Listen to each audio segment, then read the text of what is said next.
now that you're reading all these books from Matthew Walker, I'm sure it goes through your head every time you're sleeping in a hotel room, how you're ruining your sleep. But how's that been? It's been sleep is always there in everything that I've read so far, and this is kind of the book that I'm reading right now, which you mentioned, is reinforcing the message in much more deeper way. Though I knew the main areas to focus on, it goes really deep into why sleep is important. So yeah, it's important. I'm trying to get as much sleep as I can, but when you make coast to coast travel, which I did recently last week, and when you have to take that midnight flight, almost midnight in the East Coast, when you fly out from the West Coast, it's like midnight here, and you land at about 2 o'clock in the morning, and then you have to get up again for a flight at 8. There's not much you can control, but in the back of the mind that it's not the right thing to do. But yeah, overall I'm trying to sleep as much as I can, tracking it as well. Do you feel fine? 'Cause I remember, I think Matthew Walker said there was a quote where I think when you sleep in a hotel, your brain is like 1/5 awake because it's a new environment. I think it's like an evolutionary thing, just sensing for threats in a new environment. So do you feel like you sleep better at home, or do you feel like it's not been like that big of a deal historically? Because you do it pretty frequently now, so maybe you're used to it. But since you travel so frequently, do you feel like you sleep worse in hotels, or what's that been like?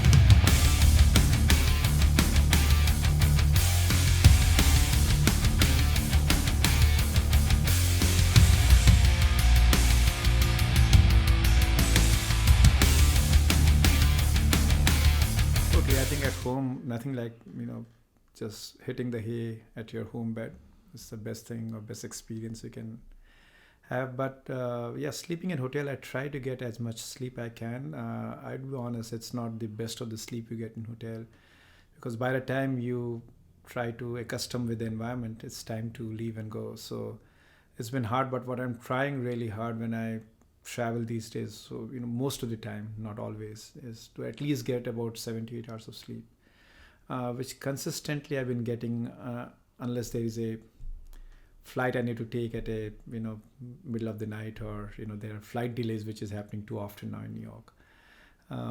Besides that, I try to get it, but quality of sleep, yeah, at home it's much better than what you get in hotel. Yeah, I can only imagine.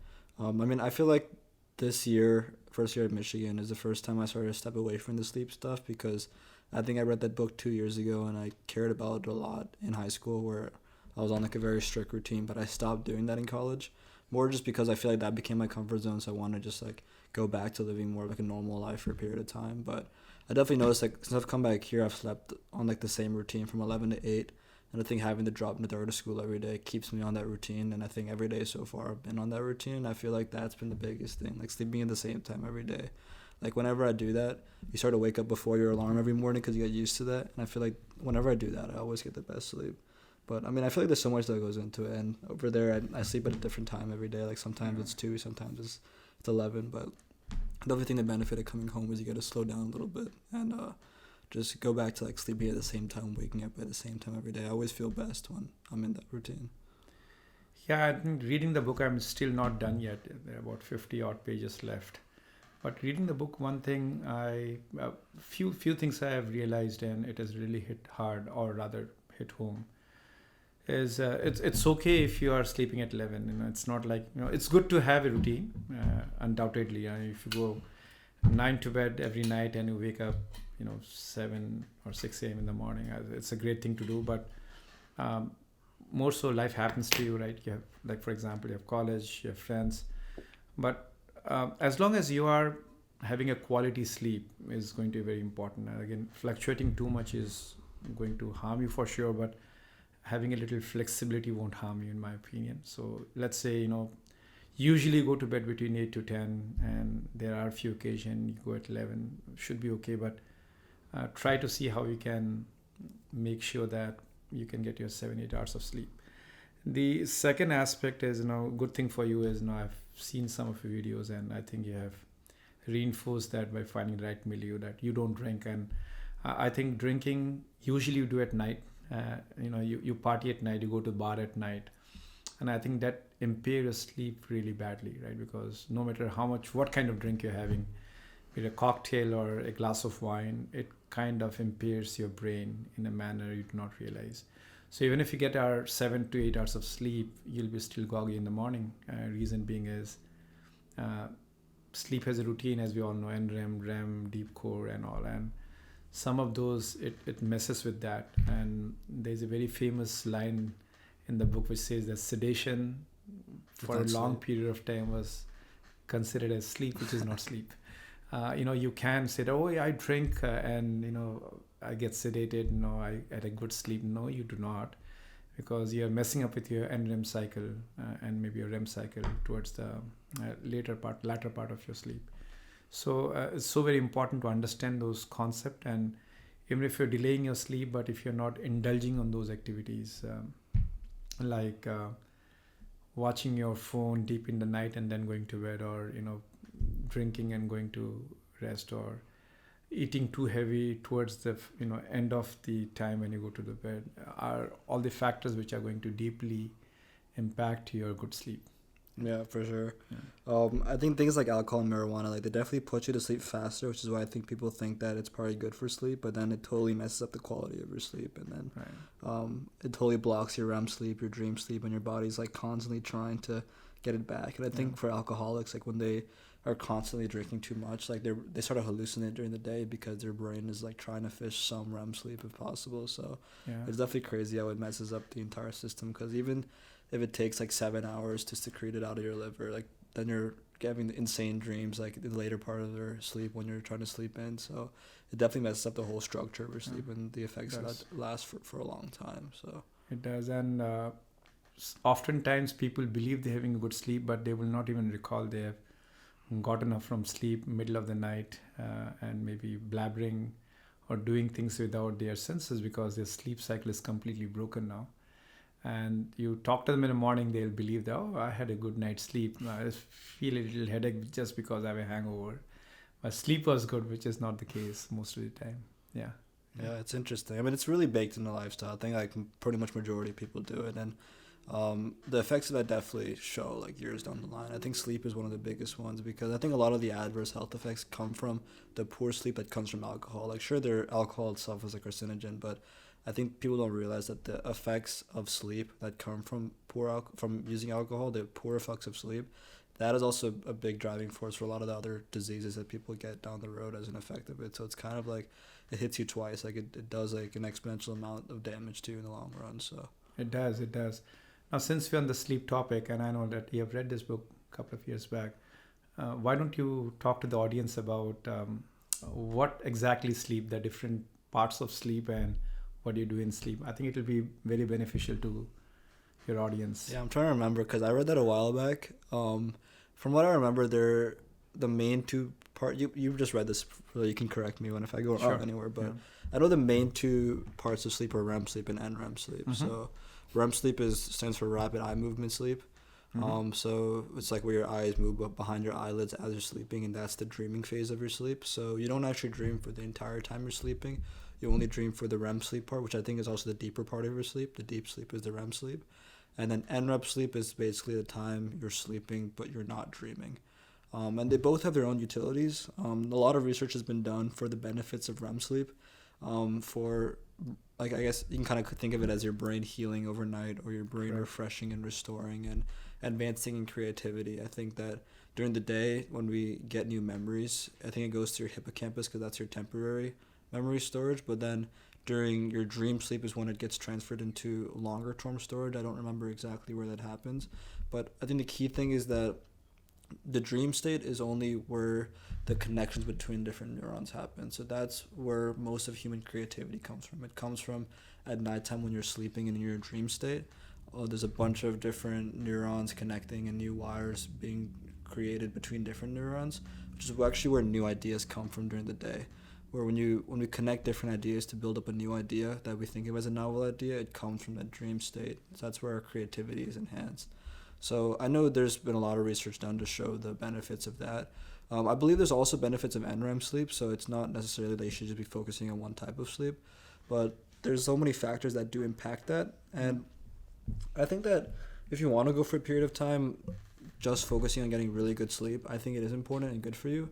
I think when you're young, a lot of people get into that really early, which is good for them in the long term, but I think it prevents them from having a variety of life experiences in the long term. So the way I kind of think about it now is like our ancestors also didn't get perfect sleep all the time because there was always threats and they have to eat and they're on a completely different schedule. But there were natural things that they used to do that were baked into day-to-day life that ultimately helped their sleep even if they weren't trying to do it, which are examples of things that we can be integrating into our day-to-day life. Like things like exercise and moving help sleep, so it's good to be doing that, you know. Getting sunlight helps sleep, so it's good to be being outside, right? And I don't really overthink my sleep schedule as much as I used to, but I still think it's important. I think in your older years, like when you get past 30 and you've had a lot of experience, it's important to kind of settle into a routine. And even I think periods of your youth, you can be in a routine. But I think that the benefits of that, which I'm sure you've gone through like 10, 20 different ways to optimize sleep, and I think they all help in a way, but they basically help you to not only, I think all those tips that are probably in the book help you for the quality of sleep, to help you in those two stages. That all, if you implement those things, you'll have better NREM sleep, better REM sleep, and obviously the quantity of sleep's up to you. So you need to be deciding what time you're sleeping, what time you're waking up. But to optimize the quality of that, there's like so much that goes into it. But Yeah, you're right. I think if I summarize the book, and most of that you said is right.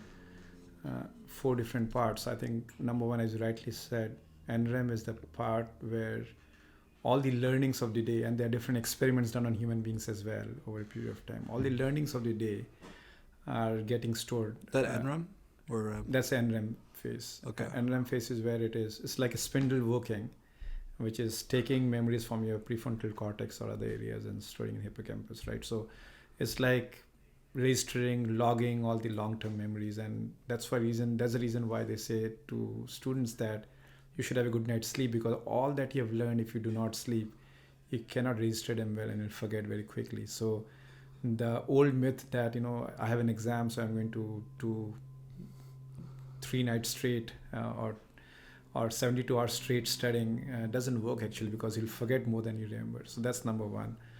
Number 2 part is that, which you also highlighted, is cleaning, right? So there's a lot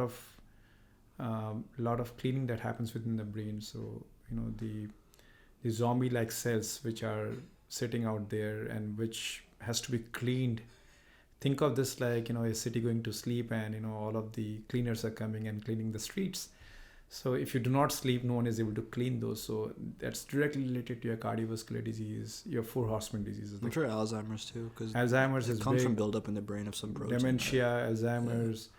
Your immune system goes weak, really terribly weak, because all of those buildups are happening and you're not cleaning them up, and your body is flared or not immune enough to protect. So that's the second part, which is very important. Third is the creativity, which you highlighted. REM sleep is all about, have you realized that when you dream, and if you remember some of your dreams, you'll see that you do not have any boundaries. There's no logic applied, and that's because your prefrontal cortex is complete, where most of the logic comes from. It is disabled. So what you're doing is you're playing with all of the manuals that you have in your head and thinking freely and creatively. And that's the reason why it has happened with me. I'm sure it has happened with you as well, that you're not able to solve a problem for long. And, you have given 7-8 hours and still not able to solve. Many a times it has happened with me. I go to bed, sleep. Next morning, within 15 minutes, I solve the issue. So they say sleep over it. There's a reason why they say that. It's because your creativity comes and kicks in, and there's no logical way that the brain thinks.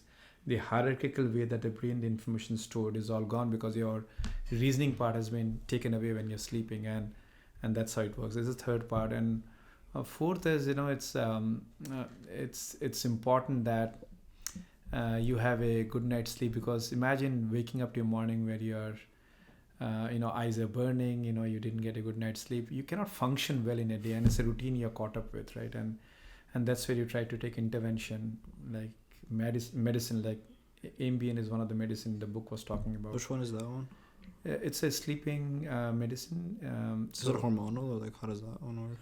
I'm sorry, repeat that. Is it like a hormonal medicine? Or? No, it is not. What it is doing is you take that medicine and it sedates your neurons in a way. Can you define sedation? Because I know that sedation is like similar to sleeping state, but it's not the same. Like, I've heard the term before, but I forgot. So I will not recall all of the technical terms that is going inside the brain, but predominantly what happens, the reason you sleep is, it releases an hormone. That hormone is going to control or rather disable your thought process in a way, which is your mostly prefrontal cortex, right? So when the thought process goes away, you're kind of blocking it with that hormone, and then you predominantly your body relaxes and goes to sleep. When you using a medicine like Ambien, which is or alcohol, for example, if some people uses alcohol as a term, which you also explain, what they're doing is they're making the nerves go numb. It's not a natural way of hormones coming out and blocking your prefrontal cortex. All you're doing is you're making your nerve go numb. So when you go and make your nerve go numb, since there's no hormonal release, you're not going to have a REM sleep, because your brain, your prefrontal cortex is still in a transient way awake, right? So you will not have the detailed REM sleep. So even if you sleep for long, and that's the reason a lot of the alcoholic, right? So when they sleep, even they may be sedated, if I can use that term, for 10 hours because they have drunk too much. They wake up with a headache because they have not slept well. There's no REM sleep in that. I do not know if the NREM has gone well or not, because all of those functions are sedated, so your neurons are not working and functioning the way it is. So that's the reason the Ambien, if I come back to that term, is not doing nothing but sedating it, and you believe that you are getting a good sleep, but you're caught in the grind because now you're dependent on this drug, because without that you cannot sleep, because that's how you train your body now. And you sleep, you're not getting your good sleep, which is your NREM and REM sleep. Your deep flow is not coming into play. You wake up again frustrated, then you need the medicine again in the night so that you can go into the cycle. Otherwise you cannot sleep and you're caught in the cycle. And the moment you leave that medicine, you believe that you're not able to sleep because now you train your body accordingly without realizing that actually that's the right thing to do, because 2 or 3 days later, hopefully a week later, you'll come back into the routine of truly getting natural sleep. So that's only when you do not have any disorder. There are bodily disorders as well. So assuming that you have, your mind thinks a lot, you're not an insomniac patient, for example, so you're not hit by insomnia. So it's basically your habit, your routines, what you're eating and drinking is causing you to not sleep. I believe those can be very well taken care of without a medicine. Now, if you have disorders, which are hormonal disorders, or you have truly insomnia-based diseases that you have, then you need medicinal intervention or probably other intervention like meditation and others. But predominantly what I was trying to highlight, that's what medicine does, sedates you. It doesn't literally makes your body work the way it should be. Yeah, that's interesting. I feel like there are a lot of people who claim they have disorders, like people who say they have insomnia and stuff when they don't have it. So I think it's really hard to identify, like, how do you know if you have a certain disorder or not? Because, I've even talked to people myself that are like, oh yeah, I have insomnia, I struggle to sleep at night. But then when you go digging, you see, like, there are very natural causes in their day-to-day life that are causing that. So, if you look at the number of diagnosed patients with that, because we kind of just hand out the disease to anyone so we can just sell more of this medicine or melatonin or anything. So I feel like it's so hard to identify, like, who actually has a disorder and how do we actually differentiate between those kind of people. It's a great point. I think it's like a looking inside. I would say that before you call and that you have insomnia, I think you should see your habits. What are your habits? Are you drinking too much? Do you drink before you go to bed? In fact, in the book, I'm not even joking. He said that if you truly, really, really want to drink in the morning. That's what at least Matthew is saying, not me, of course. So because see, if you truly see, you hit the bar in the night. And that's the culture we have. So, and not to forget, even if, let's say you have an exam on the 7th, and this is an example from the book itself, Matthew has spoken about it, and he said, let's say you have an exam on Monday and next Monday, and today is a Monday, and you're working towards this, and you work 5 days in a straight, Monday to Friday, and you are impeding all those urges of drinking, for example. Your friends may be calling and say, no, I have an exam, I have to study. You grind for 5 days and you really got it right. Now weekend comes and you have really restricted yourself from going out, and I said, dude, the weekend has come and let me go and at least have a good time. And you let your urges take over you, and you have a few drinks. And the studies have shown that even after you have 5 days of good learning and you have 2 days of drinking, may impact your retention Memory, power. right? Oh, Yeah. very interesting. So it's not like that, I can, and sleep is not like, it's not like a bank. I saying that, okay, I will push myself to work 5 days a week. Weekend I'll have a catch up game. Sleep is not catch. Brain doesn't think that way. If you're lost sleep, you're lost sleep. And I know some people have restriction because of work. Some students have to wake up early to go to school, for example. Unfortunate, but that's true, right? And most of the schools starts at 8, some starts at 7, some buses come at 6 o'clock, so people are not getting enough sleep, especially kids. But coming back to your point, you can know by your habits. So if you're drinking too much, if you are not giving yourself enough sleep, like 6 hours, 5, even 6 hours is not enough. If you think that, 6.5 hours, that's not good enough, because you're missing your REM sleep completely. REM comes towards the end, right? Yeah. So you can see all of those things, that am I waking up too early? Is the alarm clock is again a sin. If your alarm clock is waking you up every morning, that means that you can sleep, but you are not either driven by a habit or by the workforce or anything that is impeding you. And then adjusting accordingly can do that, and you can be your self judge accordingly. Now, if all those conditions taken away, you're still not able to get sleep, then there are other reasons that you can explore. Probably, if you had a breakup with your girlfriend, obviously not get sleep the first 2 nights. If you have a long-term relationship and you're broken up just now, it's human, right? Your mind will drift away thinking about all the good times, and everything that is happening. Your bodily emotions will come and overtake you. But that's okay. I mean, and at times that happens. Or if you're traveling and that it's because of travel, you could not be in the right time period for having the circadian rhythm to take up accordingly, and those things are maybe beyond your control. But by and large, in the bigger scheme of things, you should be able to know that when it is are you truly impacted by insomnia, or is it more of a habits which is controlling you? That makes sense. Yeah. I think the thing with the alarm clock is interesting, because I feel like if today we all turn our alarm clocks off, we sleep too much just because of how comfortable our sleep environments are. Like, I just had this idea, like, let's say we were sleeping in a natural state, like, let's say we were sleeping outside. I feel like both with the temperature and the sunlight, we would naturally wake up earlier than if we were sleeping in a bed, right? Which is something to think about, because I wonder if, like, there are other factors we haven't talked about yet. Like, imagine you're sleeping outside, and literally, like, if the sun wakes you up, I feel like you're more likely to get up earlier. And if the temperature's naturally warming up, like, I feel like you'll get up at a better time. Because I feel like these days it's so hard to get up early. Like, even sometimes I put an alarm for 8 or 9 a.m. if you want to get up. And, it would be nice if we could naturally wake up at 6, 7. And I was thinking about why it's so hard for us to do it. But then I thought about, like, if we're in a more natural state and we're also waking up hungry, we have to go hunting. I feel like our ancestors probably woke up a lot earlier just naturally. Yeah, you're right. Actually, if you see all of our ancestors, hopefully we believe that, came from Africa, right? So, and if you see that they have a very set routine of what time the sun goes down, what time the sun comes up, right? And the body's circadian rhythm was devised accordingly, right?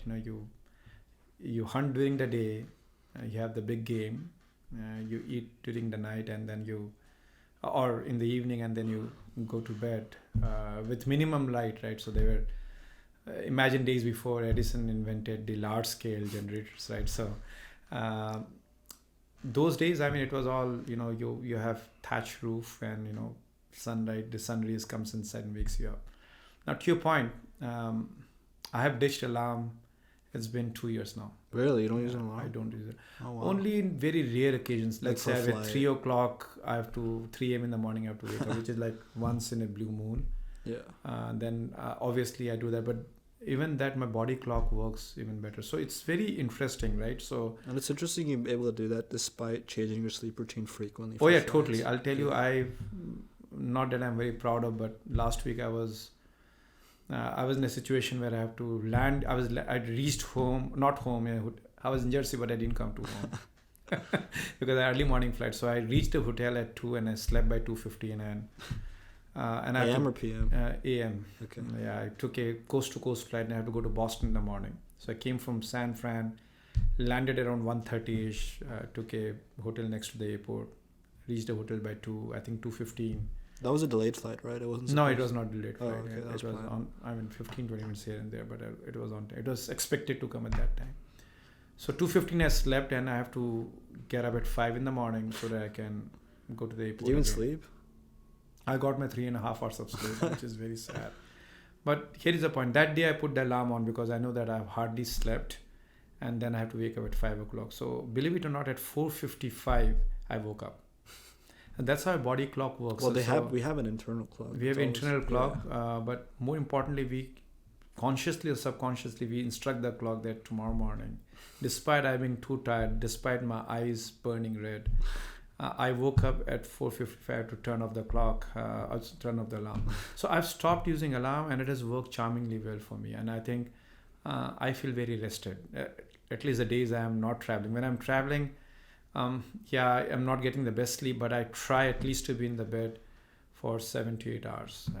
Yeah, I know when you're at home, you're always in bed by like 9 or 10, which is always good. Yeah.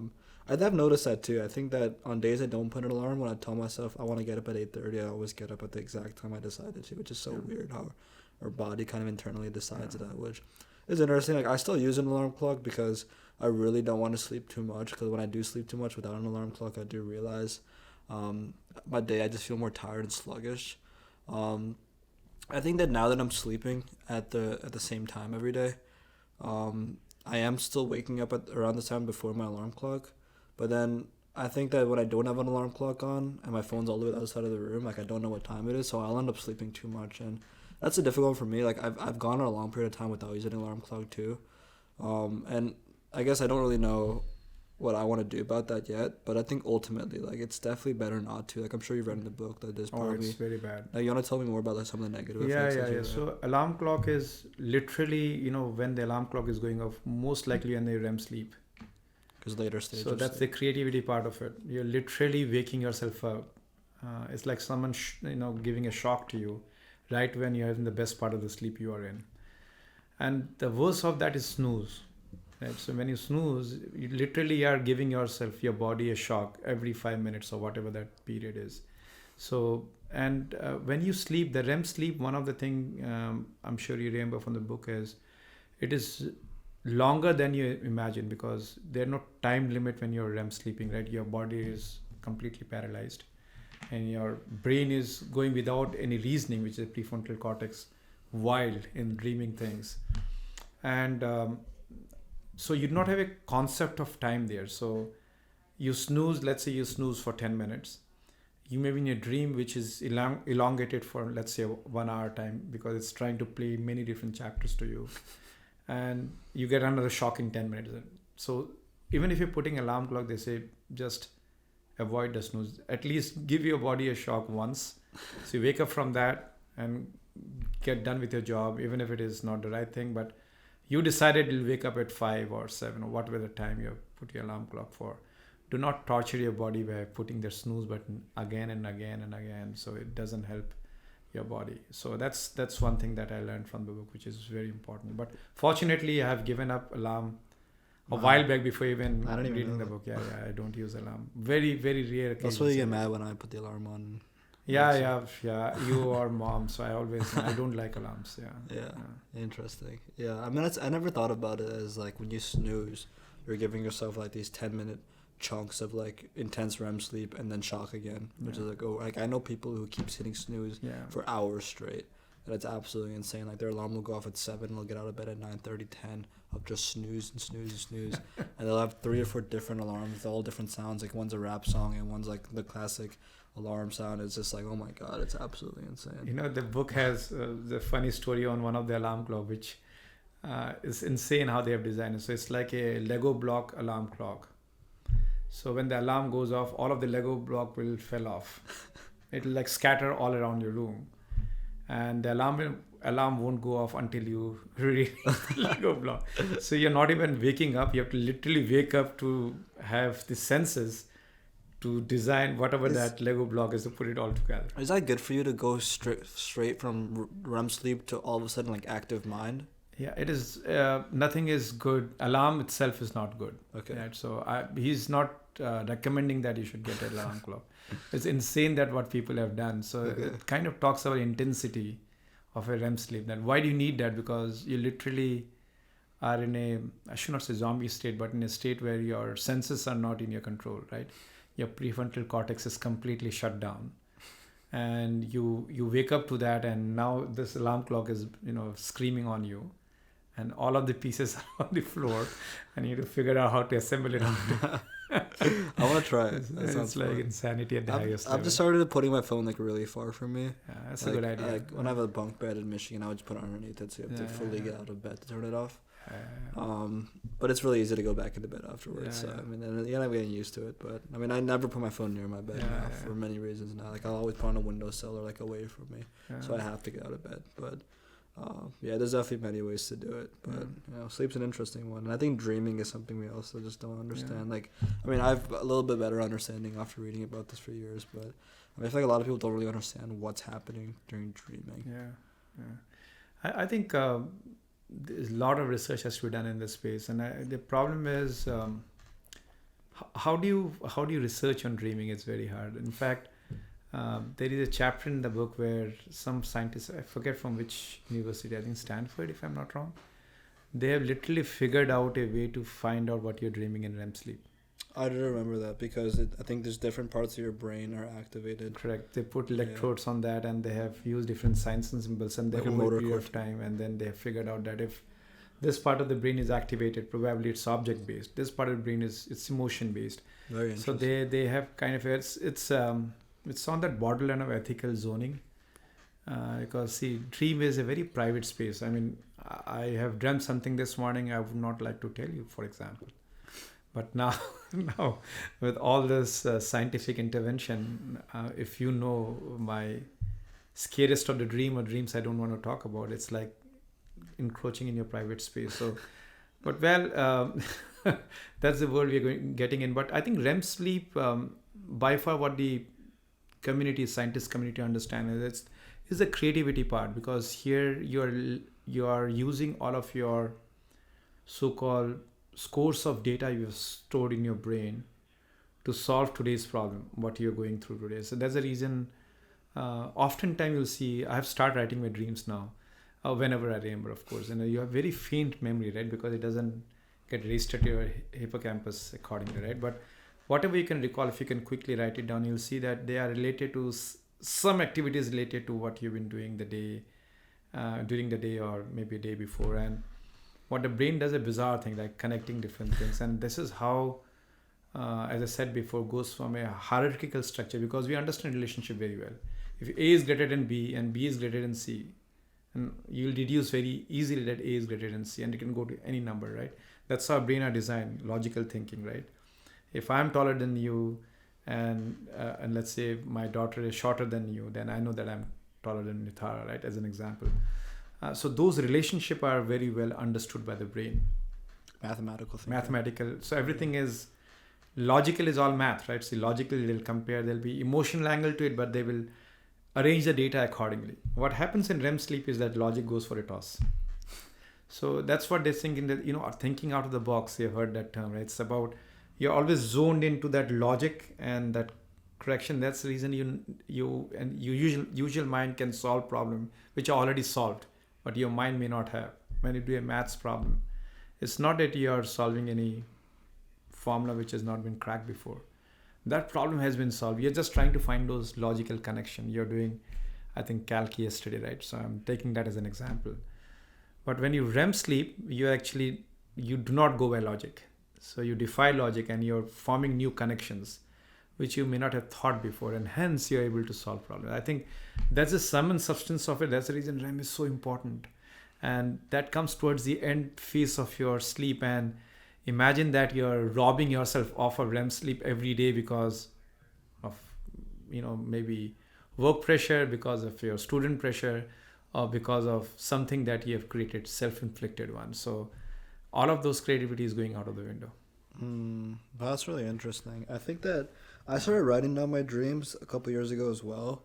And I kind of stopped, but every now and then, if I remember a really cool one, I'll write it down. But I noticed this weird pattern where a very common theme appears in like how these dreams are structured. I feel like it's always a combination of like three things. Like, first of all, there's always some event or symbol related to something I talked about in the past 24 hours, right? So if like you're talking about Right. our aunt's marriage or something, Hmm. and then that somehow appeared in your dream that one night, or like I was throwing around this panda once, like the panda toy with mom, and then that came in my dream one night. So it's always like something that just happened in the past Sure. 24 hours, connected with some bigger historical event from years ago. Right. It connects those two, and then it kind of creates a metaphor where it's like Yes. someone will say something strange or something will seem weird, but then when you write it down and read it again later, you Hmm. realize it's actually kind of a symbol or like a more metaphorical poetry kind of analysis of some like deeper meaning. I feel like Hmm. those three things happen in almost every dream. Like there's something from my current life connected with something from my past life, somehow with some kind of metaphor baked into it that helps me understand like how my brain is dealing with past problems I've had in my life or past joys I've had in my life and processes that. Which I think when I noticed that pattern, I thought about like that's so weird. Like why would it be doing all that? But I think it makes kind of intuitive sense because as we talked about before, dreaming is this process of taking your current memories from the past 24 hours, your more recent memories, your hippocampus memories, and storing it in more long-term memories. But I guess through the process of, I think it's an NREM, it's not only just storing the neurons or storing the memories, it's also connecting it to like all your past memories and kind of trying to Totally. understand, like sure this event happened, but how does it relate in the context of everything? Yeah. And Totally. I think that's important because I think that when they do studies with people with certain neurological conditions that they lose the part of their brain that connects their short-term and long-term memory, they'll still have new memories form, but it won't make any literal sense in their historical timeline. You know, like for us, it's very reasonable and not like after event A causes event B and event B causes event C, so we can look back at our whole life, and it's this very clear timeline. Like I was born here, then I did this, and it caused this, and it caused this, and it caused this, and now I'm here in New Jersey talking to you right now. It's like a bunch of items in a timeline, and we think that that's how it was, that's how time was, but it's really our brain. Maybe it's an illusion, but it's our brain kind of creating a timeline of a bunch of random moments and kind of convincing us that they all happen in this sequence. And for people who damage that part of their brain, they can't really understand the timeline. They can have memories of certain events, but it doesn't make any intuitive sense. And I think that's what sleep helps with as well. Like not only did this event happen, I'm storing it, but what is the connection between this event and all my historical events? Yeah. And since it's also a snapshot into your subconscious mind, you'll see metaphors and stuff because that's kind of how your subconscious mind sees the world. Like it doesn't think in a logical sense, it more thinks in like metaphors and symbols. So I think a lot of crazy stuff is happening, but then when we look at the studies, it's not just memory, but it's like a million different things that sleep's Sure. doing. It's helping you with memory, it's helping you with retention, it's helping you with establishing a historical timeline, a sense of self, and everything combined. So it's absolutely insane. Like for us, we just see like a bunch of stories and symbols and weird things and people flying and ghosts running around, but and at the end of the day, like it's just everything that's been stored in your brain, and it all making sense the next morning. Like you still have the memory of who you are as a person and everything that's happened to you in the past. So it's absolutely insane what it's able to do. And I agree, and I think you touched upon another very important thing, supernatural. So it's beyond this life as well. And who knows? I think so far you and I have been talking about scientific way of deciphering or at least understanding what sleep is. But yeah, totally. I mean, some of the dreams that you dream, I mean, makes no sense, right, in terms of how it comes and how it goes. So yeah, there are elements which is beyond our understanding, and that's what makes it very fascinating as well. I also read this book, Behave, Robert Sapolsky. Robert Sapolsky, and I must admit it was one of the hardest book I've ever read. Harder than some of the other books I've read in the past. So this is like a big book. It's about 800 pages or so. And behave is, while sleep is all about while you're sleeping what happens, behave is all about why we behave in a particular manner. So it's like in the wake state, why we behave in a particular manner, right? And the whole book goes in different elements. It goes back to what happens 1 second before, for example, before you start behaving. What happened, for example, a day before, what happened a month before, what happened when you were not you say behaving like any action, like anything? The action that we do, like this behavior, for example, Okay. anything that we do, the reaction that we do, right? And what happened when you're not even born, we are conceived, right? So I think it's a concept of gene theory coming into play vis-a-vis how your brain is wired coming into play. vis-a-vis some of the adaptive learning that you have done coming into play, and is kind of bringing it all together to say that why we behave in a particular manner. And I should not say contrast, but sleep was all about you sleep and you're trying to figure out why it is important and what happens in a sleep. Behave is in your complete wakefulness, how do you behave and why do you behave in a particular manner. And the reason I bring this up is Robert Sapolsky, he's a PhD holder, and he predominantly goes into the concept of I know I've heard this in one of your video of what do you call this as what is that you mentioned? I'm trying to find the right term. You can describe it. Do you I'm trying to remember? Yeah, is it like conscious state? Do you truly have a free will versus predetermination, something like that. And I remember you spoke about that, and I think if I recall that right, you always believed, at least your belief was that there's nothing known as free will, right? So it is all conceived and you're reacting to that free will. Yeah.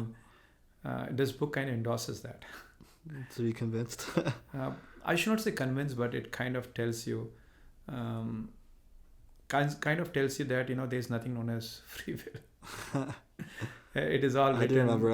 I told you his name sounded familiar. I think the podcast that I saw, his face sounded something about free will. Is that right? Yeah. Yeah. So now it's all coming together now. Yeah. I think he was on Andrew Huberman's podcast. Yeah. So we are making connection while we are awake as well. Yeah, so it's working. But it's a logical connection. But yeah, so where I was going is about the free will, and a lot has been decided for you. And your free will is a reaction or an outcome of that. And some of your dream that you're doing is also, you may say it's not in your control for a reason, because it's not a free will or a free dream. It's predominantly something that is linking back to maybe during the inception part when you're conceived as a egg in your mother's tummy, or maybe beyond that, who knows, right? So yeah, tell me more about what he was saying about free will. So he believes that, I remember when I read the book about the neurodegenerative diseases, the key idea behind not having free will was that there's a study done that showed that we actually make decisions before we realize we're making a decision. There's like a split second or some amount of time between that. And sure, there's a scientific backing of that, but also I think it makes intuitive sense that, there's so many factors influencing every decision that, it's not really like there's an internal person deciding that, but a mixture of like environment and emotion and feeling and evolution. So, and that, that's fine. That doesn't bother me at all. But I'm curious, like, was that what he was going into in the book? Like, What is he trying to prove about free will and determinism? Same thing, right? So if you recall, I said there are chapters, if you see there's sections where it talks about what happened 1 second before. It's exactly talking Same about study. that. I think that was a Stanford study, no? I think it's a Stanford study, if I'm not wrong. Yeah. So what happens 1 second before is what those wirings were doing so you to behave in a particular manner, right? So our behaviors are driven by some of those concepts. For example, why do you behave in a particular manner when you see the color of your skin? We all know that black skin or brown skin or a pigment that you have is a direct correlation to the exposure of sun you had, right? Mm-hmm. So if you're surely from Africa where sun is hitting hard on you, you'll have a black skin, because that's how the body protects you, right? So that you can get the vitamin D and do it. And when you are in, let's say, Norway or let's say Sweden or Denmark or Finland, you do not have those much sunlight, so you have to have a lighter skin to absorb vitamin D. So it's like very well defined scientifically, yet there is a cultural notion to skin color, right? And the way we behave, despite we knowing all of the good reasons of why, from evolution standpoint, human beings have different skin color, yet we behave. So it's not a free will per se, right? It's basically how you're wired inside, and we have thought through the evolution process that has come and impacted us, as an example. Yeah, that's an interesting example you bring up, because I feel like when we build cultural stereotypes, they're not solely based on, I think they're created based on culture as well, right? Mm-hmm. Like, sure that the way a person acts is not going to be connected to the amount of sunlight he was exposed to, right? Like, obviously, we're all human at the end of the day with the same kind of genetics and behaviors. But I think when certain groups of people that might be of a certain skin color go through certain kind of cultural shifts in their specific culture, like how they develop as a civilization or based on different interactions between different civilizations, we do end up acting differently. So You do. I feel like I think when we have that intuition inside, when we like look at someone who might be white or brown and maybe different in some way, and we act differently around them, that probably comes from like the cultural aspect of it too.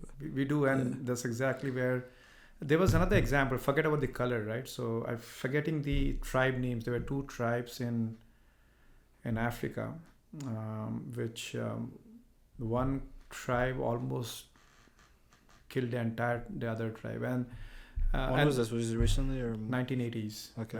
Right? Not too far back as well. And if you look at them, you can't even distinguish between the two tribes unless I call by name or I tell you that I belong to X tribe and you belong to Y tribe.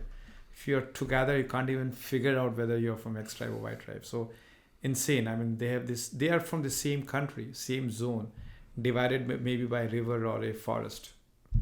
And they're living in the same zone, and they are, I think, Tutu tribe, if I'm getting the name right. I'm forgetting the other name. And there was a huge... Tutu? That's Tutu in the Hudson? Tutu in the Hudson, I think. Yeah, they're the French tribes, right? Yeah, but they're I mean, there was a French influence in like wherever the region. They were in a big conflict in the 80s. They were in the big conflict.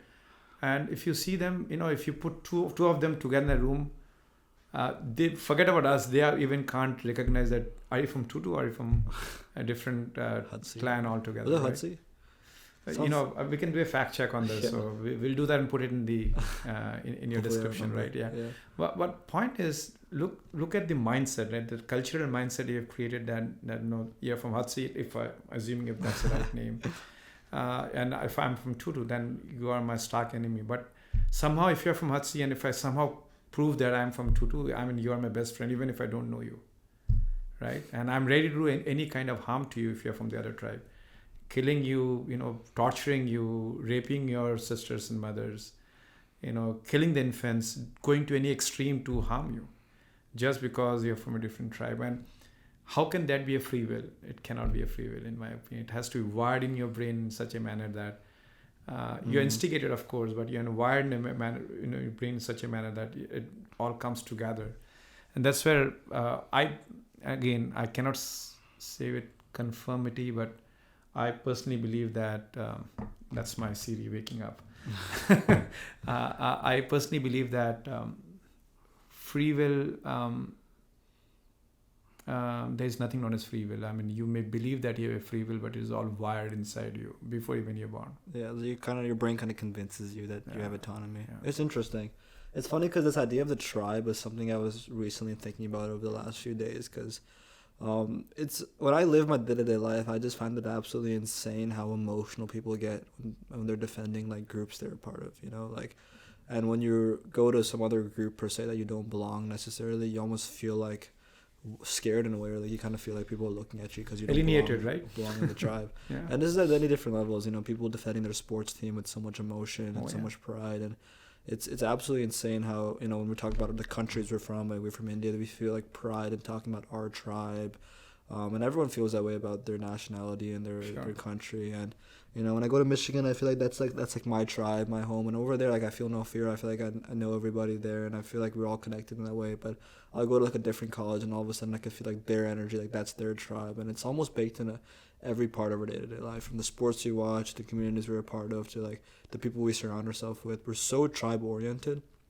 which I was just thinking about the way like people will defend some tribe they're part of with so much emotion, and I'm just thinking to like what that must have looked like years and years and years and years ago, and it must be the exact same as it is now. The emotions and everything must be the exact same, except it's maybe a lot more violent and amongst more real life dead situations amongst like very different tribes. But then it also showed me that like two people in the same tribe, even if they don't know each other, will still feel really connected to each other just based on the few similarities they have. And I wonder what that must have felt like for people within the same tribe. They probably still felt the same amount of pride, and they probably looked over each other the same way. Even if tribes were 50 to 100 people large, they probably felt that same kind of connection amongst each other, which I think it's amazing how we can look back at how we've evolved as humans and see that those, despite all the change, like those are still so deeply baked inside of us, which show you like what probably the most important things for our survival, like being part of a tribe and defending people and looking at other people down upon because they're part of a different religion or tribe or sport team. And it's absolutely insane how humans get so boiled up and riled up and excited when they're ready to defend their tribe and talk down upon another tribe, and it's insane. I agree, and I think this is, as you rightly said, is a prime reason of why human beings have survived millions of years now. Not millions. 70,000, sorry. Yeah, about 70,000. 100, like 400,000, I believe. No, I'm talking about after they have farm agriculture and all, about 70,000. Agriculture was 40,000 years ago, 42,000. Okay, so I'm getting the timeline completely wrong. But you're right. They're all big numbers, yeah, no matter. They're all huge number. But you're right. Let's say But even before agriculture, there were still tribes. True. That's 400,000 years, right? So that's the number. So even if you say 400,000 years, I think the reason we have survived all this long is because we believe in that story. And coming back to the free will, it is wired deeply inside us, and that story has helped us to go. And if you see truly, for example, today, as you rightly pointed, we believe that you're in the USA, so it's a tribe movement to go out of the country. So where are you from? You're from United States of America, and you take pride in that. It's crazy how big our tribes have become, right? too. It is. Then within the USA, that's India, that's a tribe you protect too, right? But all of a sudden, let's say if you're invaded by aliens tomorrow, all of a sudden the entire world become one tribe, right? So that'll happen. Well, we can go into that topic as well. I believe that aliens, aliens are not like us. They will not be another human being with a protruded nose or spiky hair that usually the movie shows. I think, in my opinion, aliens are maybe already there. They are in different form and shape, maybe in different dimension. Did Robert Sapolsky talk about that or no? He did not. Okay. But that's my belief. Maybe some podcast I've heard, but I think Lex Friedman Lex talks a lot about that, and I kind of echo his sentiments. I believe that not every alien has to look like us. Look at bacteria, which started this, or the single cell amoeba, which started this whole evolutionary process on the earth. They were single cell. I mean, if you truly see, they are ancestors, right, in some form or the shape, right? And they have no similarity to what we are. So coming to your point, I think aliens may be already here. Only thing is that we may not be aware of them. Yeah. Well, by the way, on a lighter note, in US, when you come from another country, you're called as alien. I guess so. Yeah. I think it's also interesting, like, okay, let's say aliens did invade and maybe they were aggressive. Would all humans become one tribe? Do you think that would happen? If there is a invasion, an extreme point, I think then all of the... Maybe let's say not even an invasion yet, because that I think is a pretty extreme example. Yeah. But let's say just the possibility of an alien civilization near us that we just detect. Do you think all humans would all of a sudden forget our differences? It will gravitate towards that. I would not say completely, because I think religion has such a large role to play overall. And the world is getting more divided than united, unfortunately. So I think religion has such a big bearing on that. But if, say, someone shakes your fundamental belief, in terms of how the universe at large operate, let's say departure from what we believe today. So, and if truly something, something which is you can feel and touch and can truly comprehend comes in front of you as a force, I believe there will be some gravitation towards the human as a tribe against the alien if we are on a threat.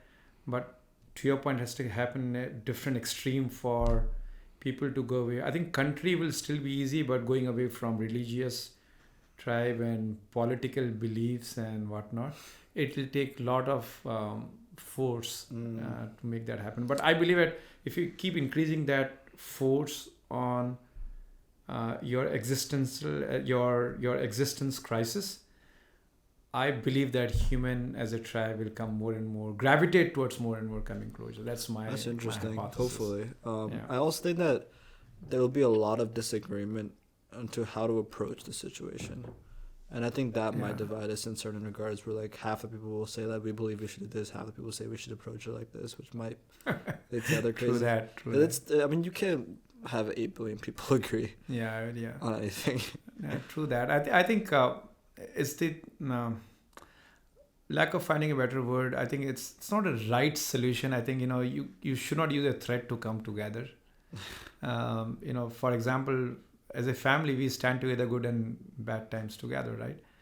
But it should not take only a bad time for a family to realize that we should be together. That's I'm talking about. If you explode it at the world level or the earth level, right? Mm-hmm. Human population should not come together just because there's existential crisis, right? So sadly, but right now the chasm is so big, and that I do not see any other way for them to come together. They have to have real threats. So to your point, now if I see that, yes, there'll be some leaders automatically popping up from this when that crisis come.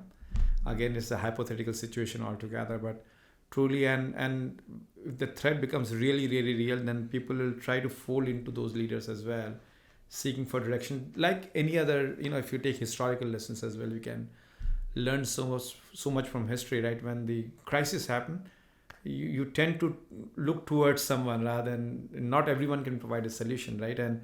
And over a period of time, they kind of narrows down. It's like a funneling. Yeah. And few will surface out, and the tribe will all align to those. I'm hoping.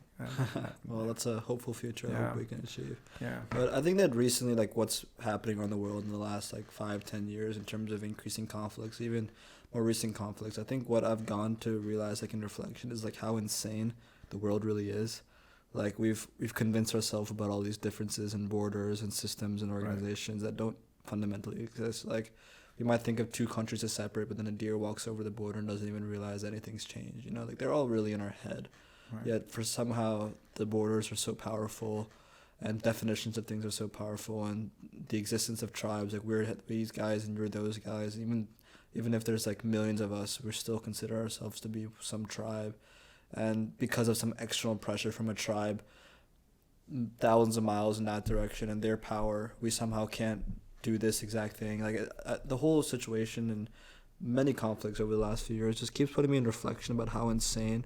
I think whenever conflict happens, like severe like wars and such, it makes me think about how many stories we believe in that don't fundamentally exist. And we've talked about that many times, but it really like makes me, it kind of opens my eyes to when I definitely see people talk about the situation and what things are happening in many different parts of the world. I look at it and I'm almost like none of this is actually real per se, but bunch of beliefs and systems in our head that make us believe in certain things, which is just crazy to me.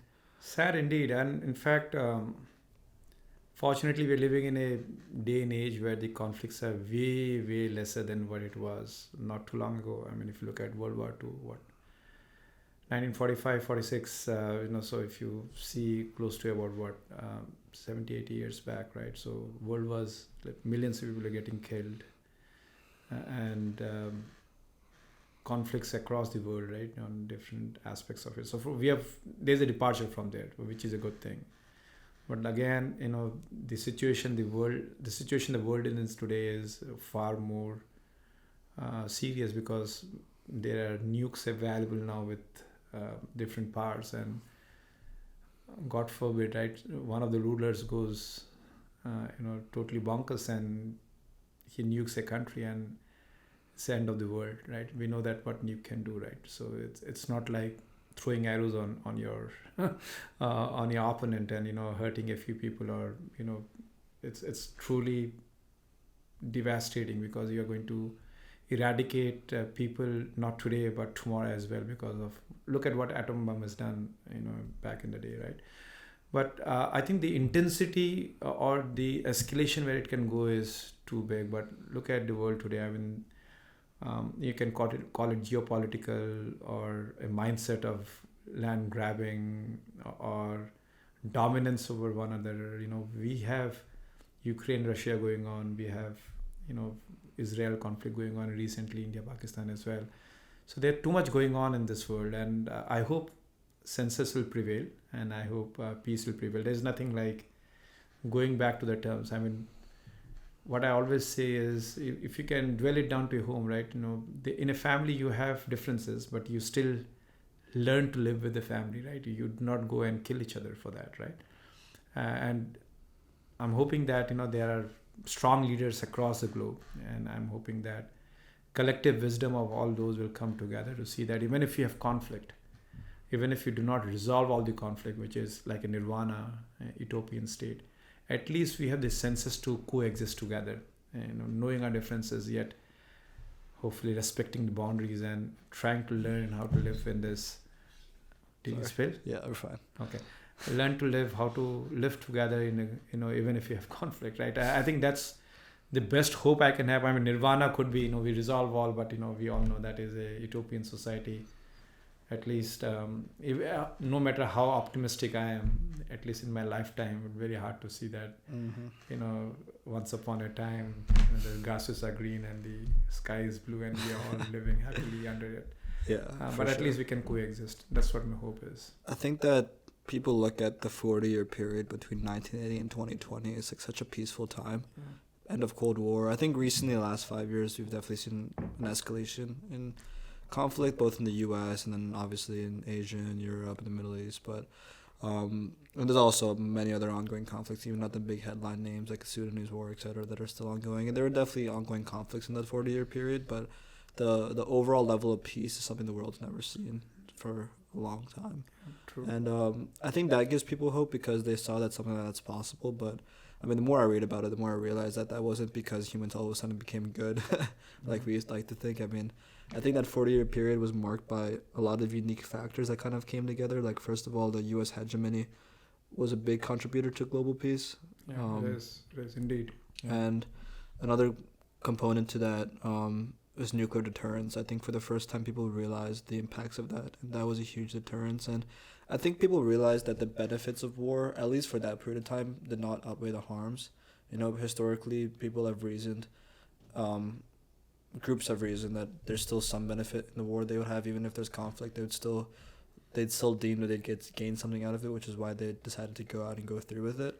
But I think the value you'd gain from war in that 40-year period significantly went down because, they realized, I think people realized that through the economy and global trade and connecting through that way, that was much more profitable for most countries. But I think that's slowly shifting now where, I mean, I think U.S. hegemony will probably last for another good amount of time, but there are other powers that are rising that challenge the U.S. in terms of economy and technology for sure, which I think is slowly breaking that. And then there's another influence battle. I think over the Cold War was all an influence battle and proxy wars. So, I mean, we see that now with like bigger countries funding smaller countries and different conflicts for their own purposes. So I think as the U.S. hegemony starts to break and hopefully not. Yeah. I mean, I don't think it'll fully break, if not for a long period of time. But as we see certain countries like challenging the U.S. hegemony, where there's other superpowers as well, I mean, that might lead to more conflict. And then nuclear deterrence is there, but I think people are still having conflicts without nukes, and hopefully no one involve nukes. But I still think that it's possible. I mean, I still think that most people are good, but there are definitely those aspects baked into human nature. But I feel like it is the unfortunate truth that humans didn't become good in 1980 to 2020.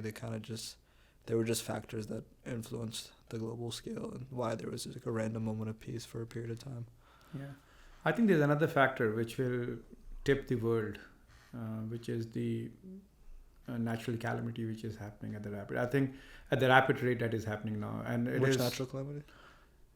Earthquakes, snow melting in Arctic, things like climate that. Change mainly, or climate change overall, right? So I think they are all in a way human doings only, right? So you dig the earth for minerals, it's going to come and haunt you, right? I was reading an article in Wall Street Journal about Canada. Did you read that? You told me about it. Yeah. So so just to reiterate, I mean, there's poison right inside the earth, but we've been mining the earth for 20 odd years. What is this poison? Like, what is arsenic, I think. Okay, so it's just like in caves and stuff. It was already captured inside the earth. I think you need to kill one person, you need like 0.003% of that, and I think they have tons of that is captured inside the earth. And in fact, the estimate is if that comes out, 1.7 trillion people will be killed. We do not have those many people in India. Right?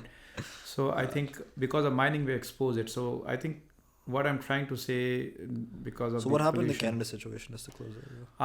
I think that's a funny part. They made about $20 billion or thereabouts over the years, 20 years, from mining gold from this place. I think it's near Calgary, if I'm not wrong. Yeah. And they're saying to fix this, they need about $1 trillion. Fix what? So they've basically... So that a leak doesn't happen. So they were mining, there's like a leak.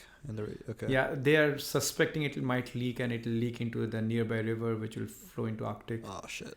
And you can imagine, how it will affect the ecological population, and everything is connected, right? So it's a food chain, web chain, right? You disturb the food chain, you will not survive for long. But anyway, I mean, it's not the end of the world. I'm hoping government will do something, but I was just giving an example, right? And I think pollution, we are seeing more and more earthquakes now happening, more and more natural calamities which are happening, which are affecting humans at large. Water resources are becoming scarce day by day. Is that true? Yeah, it's true, because see, what is happening is within the US also, if you see, right, there are places where you have abundance of water, like New Jersey, you don't have any problem. You go to California, it's huge issues, right?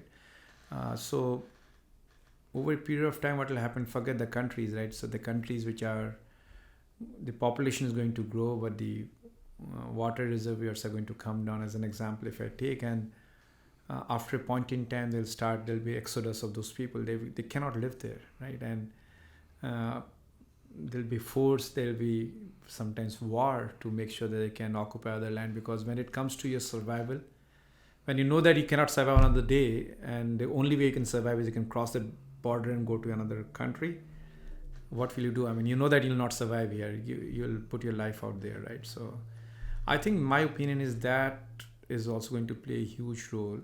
I know there are two schools of thought. One is population overall may degrow after 2100 because of reasons we have spoken before as well, right? Birth rate declines. Birth rate declines. I think it's going to happen sooner than 2100 now. They say by 2100 it'll kind of dip. To how dramatically? Dramatically? Yeah. It's an exponential thing, so we won't realize when it happens. Yeah, it's like not too far, right? Unless there's something. That's one generation, actually. That makes sense, yeah. Right. So if that happens, maybe we have a reverse thing happening, but there'll be a lot of what we call it as imbalance in the world. So it's not like, it's gradually decreasing all across, right? So for example, India will still keep growing, I'm presuming. So is China. So is some of the Middle Eastern country, but maybe some of the developed nations like Europe and US will see some decline in population. They may have abundance of resources. So there'll be a lot of imbalance, so to say, right? Like population versus resources, and which may cause conflict. So those are other aspects to think about as well, as we are getting into this new world of coexisting together. I wonder if the population will continue to decline at the same rate it is now, because I think that there was like this big 20-30 year period where people were not awake to the causes of a lot of these things. Like there was a feminist movement in the fourth wave feminism movement in the late 1900s, and then there was the influx of unhealthy chemicals in the food system, which I think collectively are the biggest causes of either the decline of family or the late birth rates or infertility. I think that there's both biological and cultural reasons that in the last 40 years they kind of all happened together, which led to where we are now. But I'm also seeing like a shift backward where people are waking up to that. Obviously we're in niche communities, but I'm noticing like talking to people every day that they're growing. Selective bias, I think. Sorry. I think it's true, but even people have surprised me that I've had conversations with. Okay. Yeah, that's good to know. I think it's growing, but at the same time, I've also noticed even people who are talking about it are not really doing anything about it. So only the people I'm closer to are doing something about it. A lot of people are not. But I think that will grow as a population that's aware of it, and I'm hoping that population grows and it's maybe bigger than I think it is. I think it's pretty small right now, but I think it's bigger than I thought it was maybe a year or so ago. That's good to know. But I'm hoping we have more of I think the biological stuff, we have to be big actors that step in to fix that. I'm not the biological stuff, but the food industry related stuff.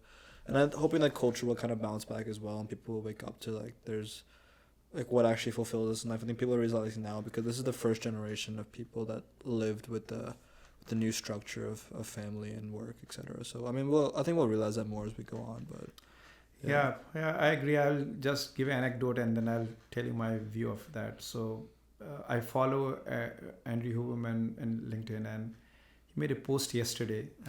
Do you follow him in LinkedIn? I don't use LinkedIn. So he made some small post. So he was talking about how the food, what you put inside your body, how you can have a better life. So something on those lines. I don't exactly remember.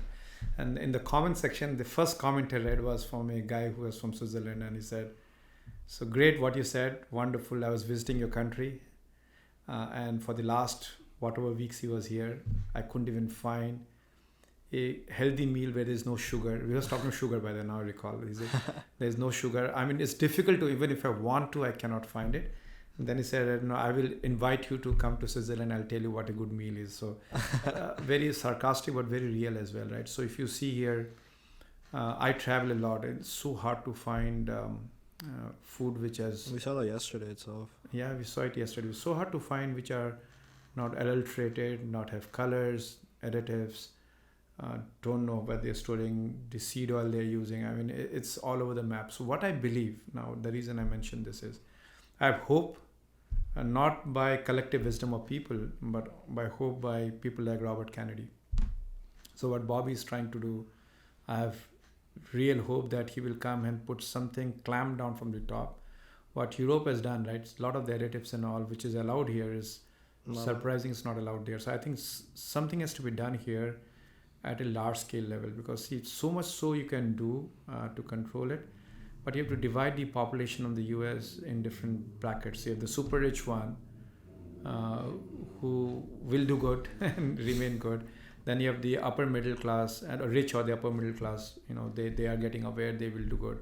What do you do with the larger population who are, grinding every day, who are in that, I will not say poverty line, but at the line where they have to work hard to get, they will run to the McDonald's, they will run to the Burger King because that's cheap, right? And we cannot take that away from the system, because not everyone has money to go to Whole Foods, right? We may be a lucky few, but not everyone may have. So I think someone from the top has to make sure that all these food companies are doing the right thing. I'm not saying that they have to create the most healthiest food, but at least come on, right?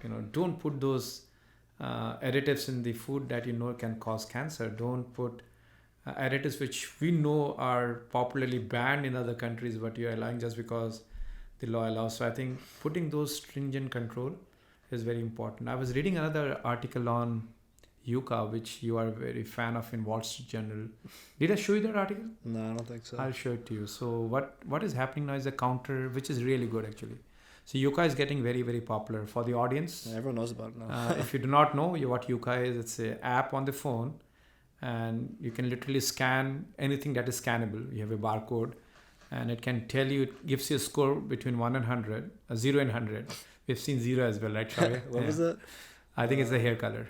Yeah, the hair color. That was terrible. Yeah. So this is for anything like food products, sure, skin products, hair products, anything. Yeah. So it ranks you, and it tells you whether and then you can see what are the additives which are environmentally not friendly, which are not friendly for you, which can cause cancer, and so on and so forth. But anyways, the yucca app is getting more and more popular now, and at least we have it in our home. And thanks to Shaurya, you've thrown everything away. Thrown everything away from the home. You got a new set of things. It's breaking my bank, but that's okay. I think doing the right thing. But anyway, jokes apart, the companies who are manufacturing this thing are taking notice of this. So now they are trying to see that what can we remove from this so that we can make our product back on the target. So Colgate is a classic example. I never thought that Colgate the toothpaste we use at home for eons. I mean, I've been using Colgate for my life, I believe. And I thought that it'll have things which are not good for your body, and we change it. Which is the one you got? Yeah, so we scanned the Colgate one. The one that we use has a 37 out of 100. And I can't remember exactly what the thing is. I don't think it was a carcinogen. Maybe one of the ingredients was a potential carcinogen, but I think that one of the ingredients was like cardiovascular disease or something. Oh, but wow. there were problems with additives, right? Even if you don't consume it, obviously, but even if you're just using it orally, it's been shown to do some things. But We scanned it. We looked for a replacement. The one I ordered was by Burt's Bees, and you have to be careful when you're ordering it to make sure you're ordering the right one because I think Burt's Bees is overall a good company I've seen, but there can be I ordered a moisturizer, and I ordered the wrong moisturizer because it was almost the exact same, but two moisturizers from the same company. One had 100 out of 100, one had a 5 out of 100 because they added one more ingredient. So I have to make sure. I need to find out the exact one I ordered. But if you go to the Yuka app and look for toothpaste, I think it was like the Burt's Bees like Mountain Mint one, and you can see on the back they say all like the good things they have in it. Like they don't put any additives or preservatives or not preservatives, but they don't put any like other agents in there or colors. I think the Colgate puts like white color in their toothpaste, so they don't put any of that. And it's just a fluoride toothpaste, and it got like a charcoal, right? Yeah, charcoal. It was fluoride as well. Okay. But it got a really high score in Yuka. I think almost 100 or 98. Yeah. So then you're sad. Yes. That's what it is, right? So Yuka, people the companies are getting notice that people are scanning and doing the right thing. So now, and it's a good trend, right? So those are the drives we need in the society. Some clamp down from the top, some use of social media to the best possible way. I think this is a great example, right? Yuka is there, recommends product. I hope not they get into that rigmarole of sponsorship and advertisement, which will be really sad. Hopefully not. They're asking for donations right now. Yeah. We sent $10. Yeah, we did our part, right? And by the way, I heard about Yuka from JD Vance. So he's talking on the Joe Rogan. Yeah, podcast. In the Joe Rogan's podcast. Joe Rogan, right? JD Vance. Yeah. So when he mentioned about Yuka, and that's how I came to know. But I know you got it independently in Michigan from one of my friend Charlie told me about it. That's what happened, right? Your friends talk, you listen. Your dad, you don't. I don't. You think he did tell me something? No, I'm just kidding. Yeah. But anyway, so that's Yuka for you. So I think coming back to the point, I think it is so important that someone from the top looks into this and clamp down so that the general mass population who do not have access to Yuka or who do not have access to all this knowledgeable article, they should not be in a disadvantageous position just because we have a free ride in the US to do whatever we need to. Yeah, I agree. I mean, if you go to shop right now, you'll see me with like my barcode out. I'm scanning everything before I buy it. And it's crazy. Like everything there is like pretty bad for you. Almost everything there is pretty bad for you. And I'm glad Yuka's free.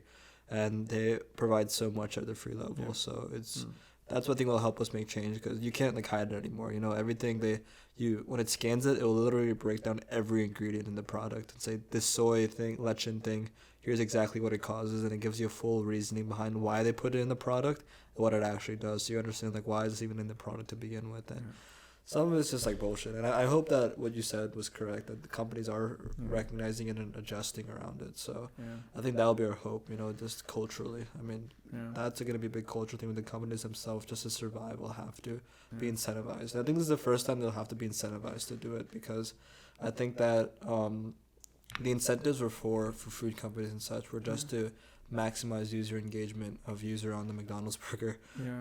But now they're realizing there's a growing subset of the population that will shift toward other products. So I mean, even if their solution is just to make one healthy product and one unhealthy product, at least they'll be able to still hold everyone, their current audience, and hopefully people will continue to shift to the healthy one. But I don't know. I think that's good that companies are waking up to that and people are forcing them to kind of re-incentivize the way they do business. And if you make it so that business is incentivizing you to make the healthier thing, then you're set, because then the economy will take over the rest, and that's how it works in the game. So that's right. At the end of the day, it's a behavioral change, and it takes time to do. But I think the collective wisdom hopefully will come together, and we'll all will be out of this. But I'll tell you one thing for sure before we conclude on this topic. No company is evil. I mean, they are not creating these products just to harm you. I think the fiduciary duty is lying somewhere else. They want to make the most profit with the least amount of time spent, right? And I think, and if the frame of the reference is, let's say FDA in the US case, and if they allow it, why won't they use it? I mean, if the additive is allowed according to FDA, and their job is to create that attraction, make sure that people eat it or use it, they will do what they need to do. But just want to reiterate, I don't think any company is having any evil intention that let's go after this population and make them all fat, or let's go after this population and make them cause cardiovascular disease. I don't think that's the intent. It's just that the realms and the boundaries and the areas created are not wisely controlled, so to say. And hopefully, Bobby and his team will bring some senses to it, and hopefully, apps like Yuka will come social media up and make people realize that we all are aware what you're putting and how we can control this so that we can have a better health outcome. Yeah, I agree. I think it's a great way to close it off. And I just want to say, like, along similar lines, like when we went to the beach yesterday for Mother's Day, we were walking along like Spring Lake or Belmar. It was just absurd to see like how many overweight, obese people there were, and it's a sad state we've come to. You know, because I think people have always talked about like look at beach photos from 2020 versus 1980, and you know, obviously the photos are designed to show you the difference, but at the same time, I think when you go for yourself and you see that like pretty much everyone over a certain age this does not look good, and it's not normal. Like this is not how we're supposed to look, and I think there's a million reasons causing that.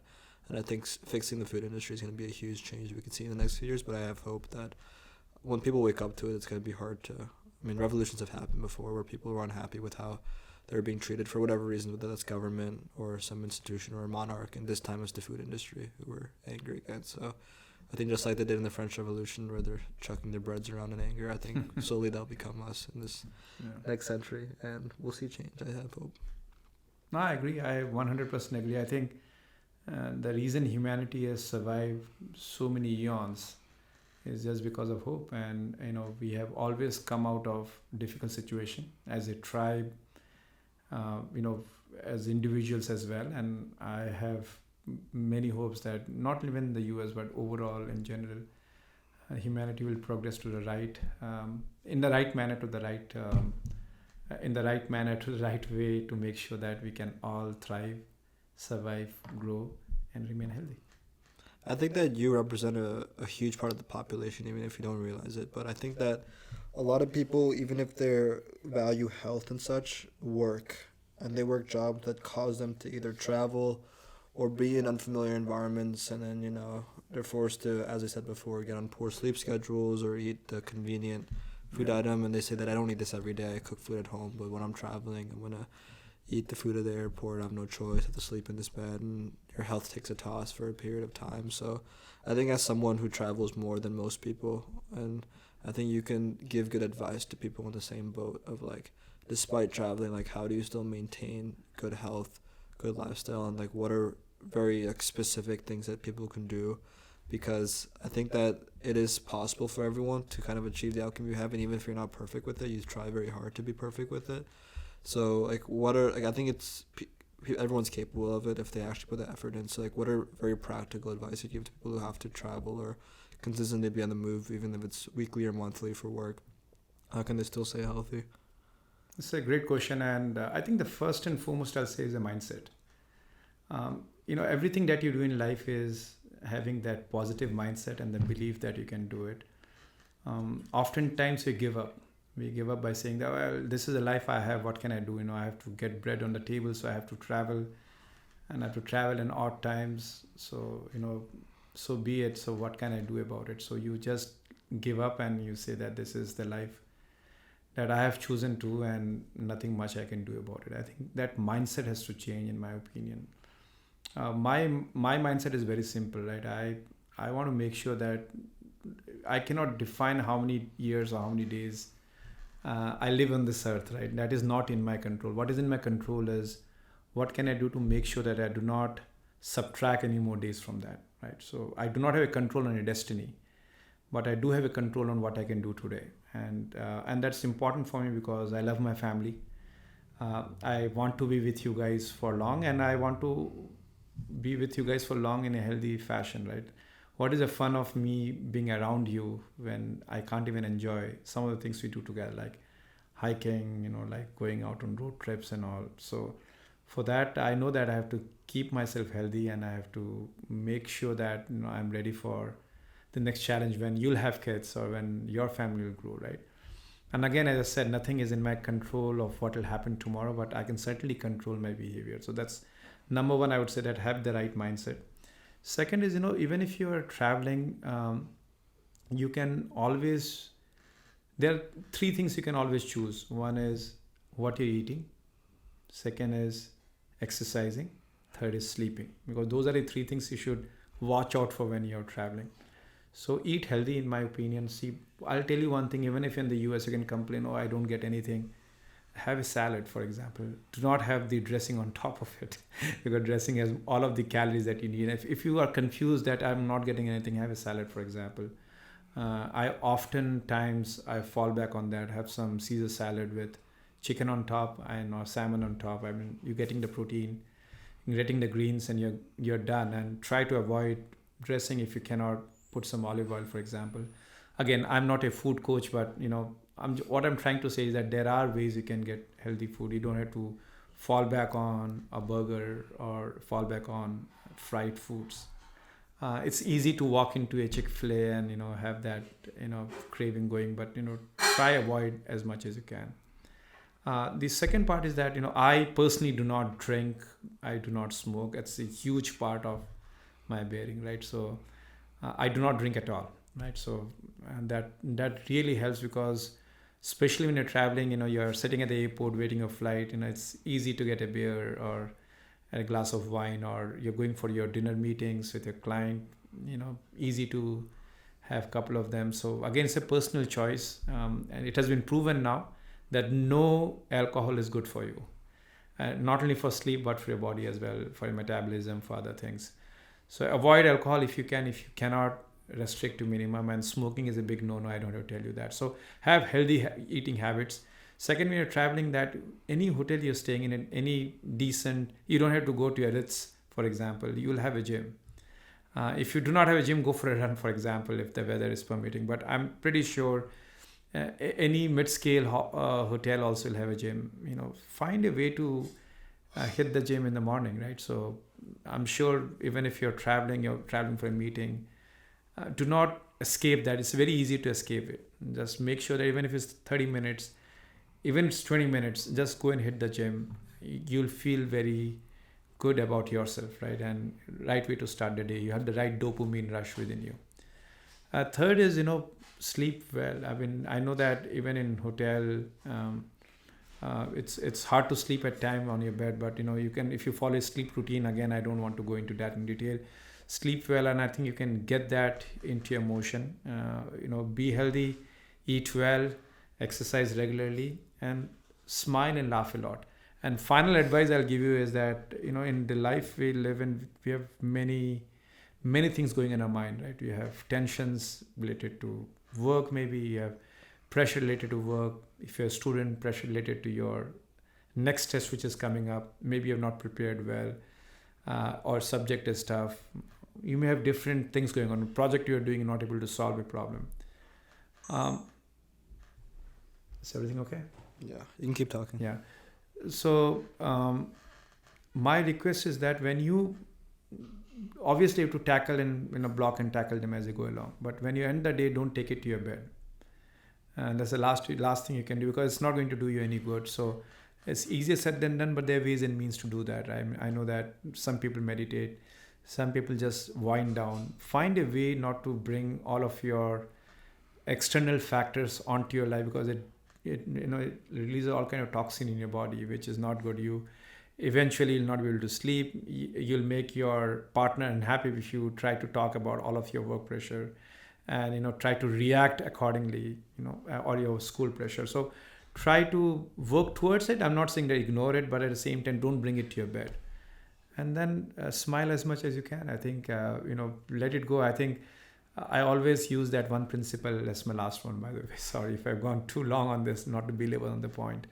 But I use a principle that anytime when you face a situation, I panic a lot, by the way. So, but I always try to say that, in 5 years down the line, will it really be important for me?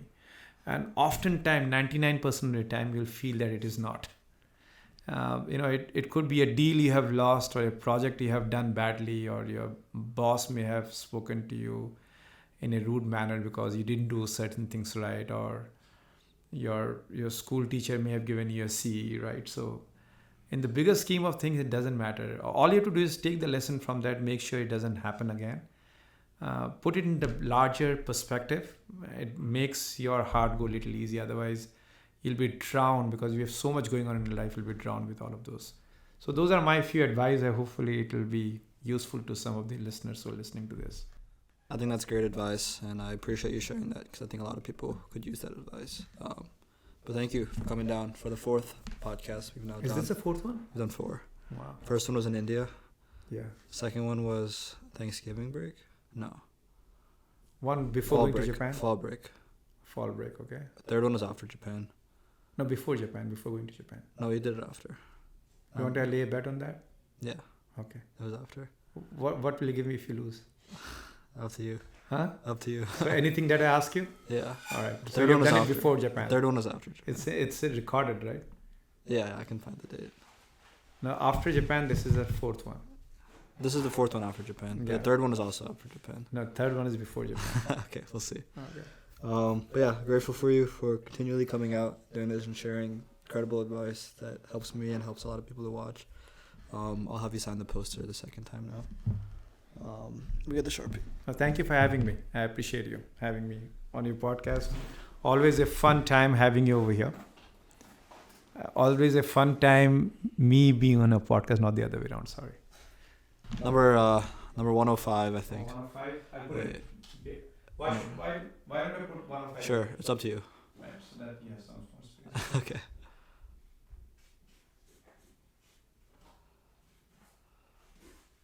Okay, I have to sign it too from 104. Is that a solo? You all that? I'll do mine real quick.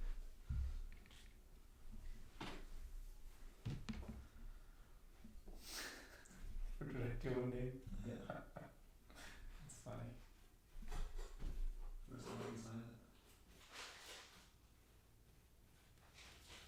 Like your last name on it.